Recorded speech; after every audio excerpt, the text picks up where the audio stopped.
Сәлеметсіңдер ме? Бүгін сабақта кім жоқ? Түгелміз, иә? Ал сабаққа дайынбыз ба, балалар? Көңіл-күйіңіз қалай? Дайын болсақ, тақтаға қарайық. Көңіл-күйіміз, өзіміздің бүгінгі көңіл-күйіміз қалай? Осы тақтадан келіп таңдайық. Және көңіл-күйіміз қандай екен таңдай отырып, топқа бөлінеміз. Қанекей, бірінде келіп тақтаға шығайық. Асылтастың көңіл-күйі қалай екен? Асылтас бірінші топ, робот тобына барып отырасың. Келе отыр. Нұрсиланың көңіл-күйі. Екінші топ, датчик тобына барады. 5-5-те бөліндік, иә? Датчик тобы және робот тобы отырамыз. Итаболмасын есіңізге түсірейік, иә? Иманғали қандай сөз шығарды? Датчик.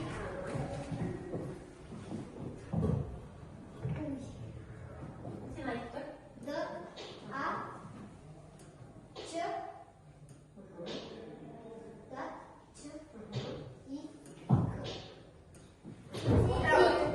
Қандай дегенсіз түрі? Датчиктің қай түрі бұл балалар? Датчигі. Сөз датчигі. Дұрыс. Қалай? Датчигі. Ультра. Дыбыс, иә?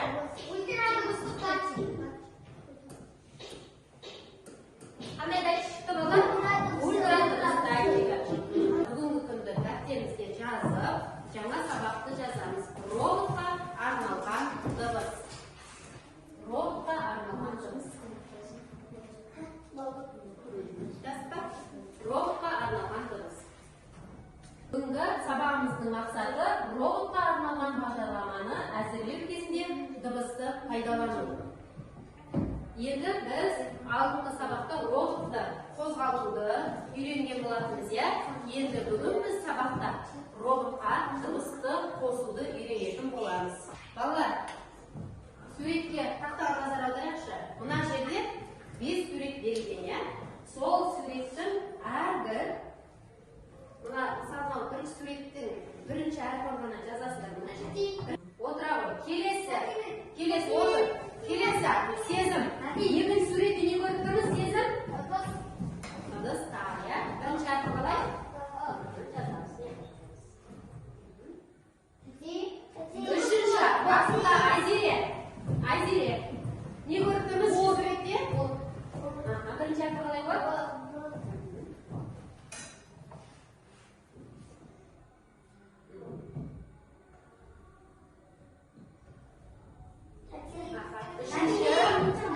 Айсұлтан. Қандай әріп?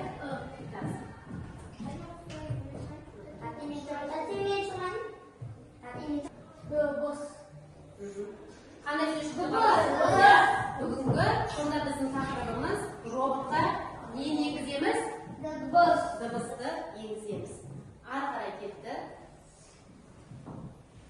Балалар, роботқа дыбысты енгізу үшін біз қандай программа қолданамыз? Яғни, біз арнайы программа Lego EV3, Иманғали айтып отыр, Lego EV3 Mindstormspен не істейміз? Роботқа дыбыс енгіземіз. Lego EV3 программасы ашылды. Осы блоктан ең бірінші біз программа іске қосылғанда деген блокты таңдап аламыз, иә?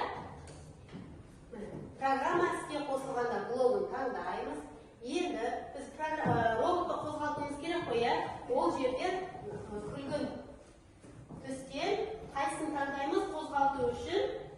Қозғалту үшін біз, яғни роботты алға қарай қозғалтуымыз керек, робот қозғалысын таңдаймыз.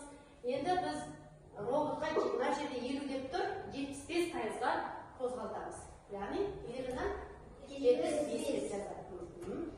Одан кейін біз моторға бар, мотор бөлімінен енді роботты жүргізу үшін қозғалыс моторын біз А және Д порттарына жалғаймыз, иә? А және Д порттарына істейміз? Жалғаймыз.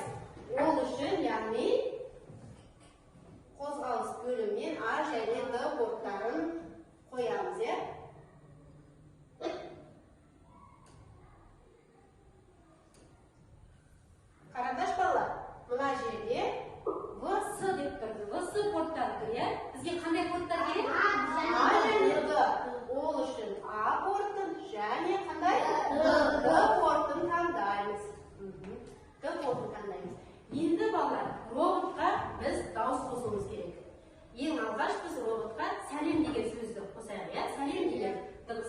айтқызайық robotқа.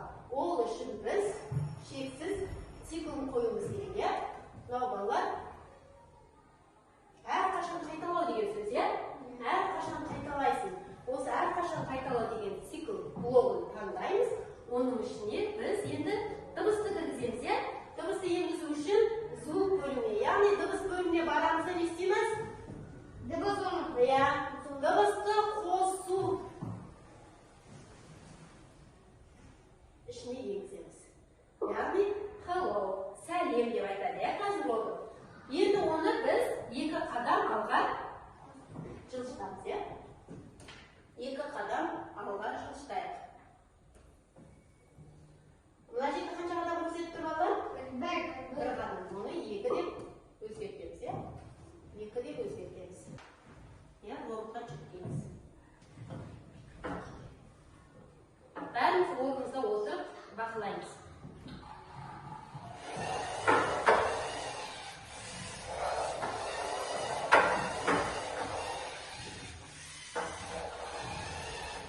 Естіңдер балалар, hello деп айтып жатыр. Қараңыз. Сендердің алдарына апарып көрсетейін. Сендер естімей тұрсыздар. Айтпады ма hello деп? Hello деп айтты ма? Иә. Hello деп айтып жатыр, иә? 75-ке біз қозғалыс жылдамдығын қойдық қой. 75-ке қозғалыс жылдамдығы. Ал біз hello деген сөзді ғана robotқа енгіздік. Келесі сабақта балалар, сендер бұдан басқа да сөздер енгізулерге болады. Мысалы, жануарлардың дауысы, иә? Немесе жануарлардың даусынан қандай? Мысықтың дауысы, иттің дауысын енгізуіміз болады, иә? Ал өз жасанды сиырдың дауысы деген сияқты дыбыстарды роботқа енгізуімізге болады. Ал өзі дайын, бағдарламада дайын дыбыстар болады. Олар жануарлардың дыбысы немесе музыкалар болады, әуендер болады. Ары қарай кеттік. Балалар, сендерге бір сұрақ. Робот дыбыс шығара ала ма? Әрине. Қалай шығарады екен робот дыбысты?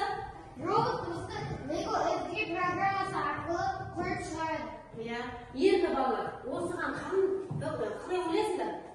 Дыбыс қалай шығып тұр деп ойлайсыңдар? Иә? Бұда роботтың ішінде кішкентай динамиктер болады, иә?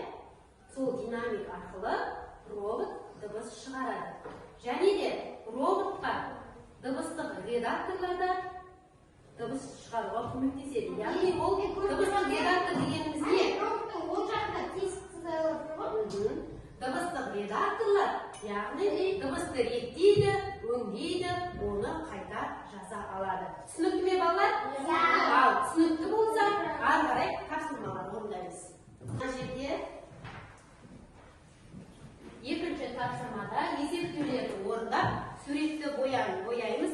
Яғни, карандаштар тұр ғой астында, иә? Карандаштардан есептің шешімі осы карандаштарда. Сол түс қандай түсте тұр? Сол бояп шығамыз.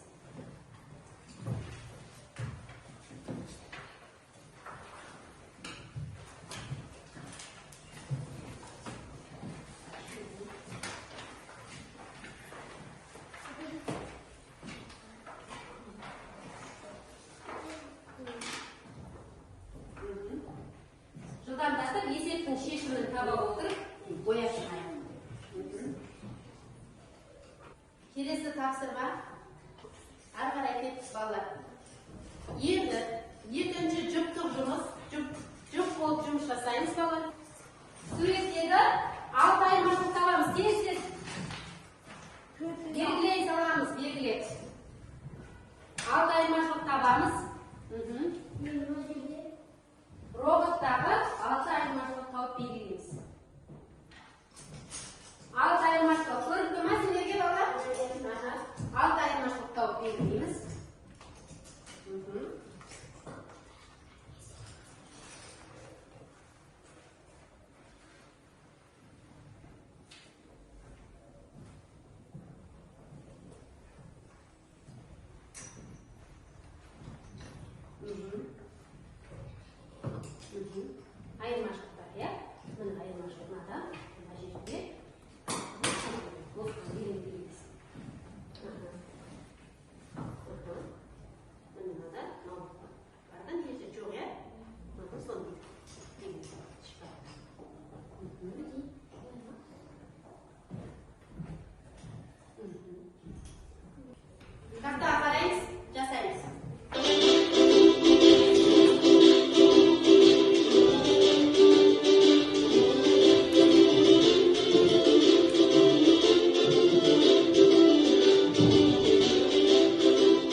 яғни бекіту тапсырмалары. Қандегі келе ғой.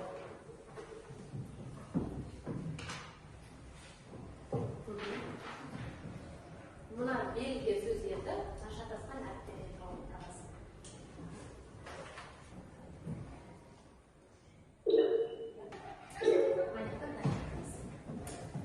Келесі келе ғой.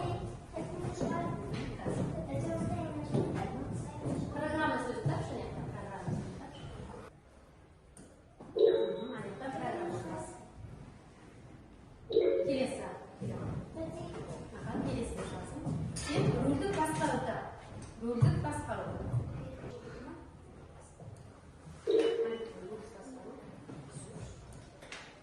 Келесі, кел. Қазір үлкен мотор тап.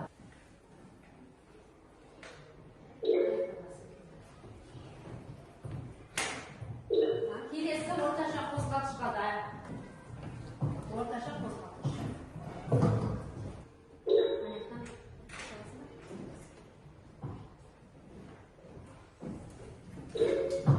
Отырамыз. Дұрыс жауапты тексерейік.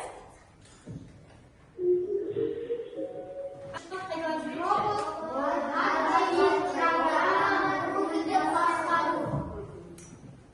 кері байланыс жасап жіберейік. Тез жүріп деп жоқ, тез жүріп басамыз. Не басып тұрайын, ойлап жүрейік.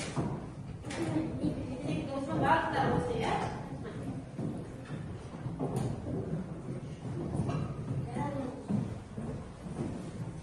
Түсіндіңдер ма сабақты? Бағыттар? Бағыттар сабақ түсінікті. Олай болса, үйге тапсырма балалар. Үйге тапсырма жазып аламыз. Үйге тапсырма, робот мектепке қалай барады әңгімесін ойлап жазып келеміз.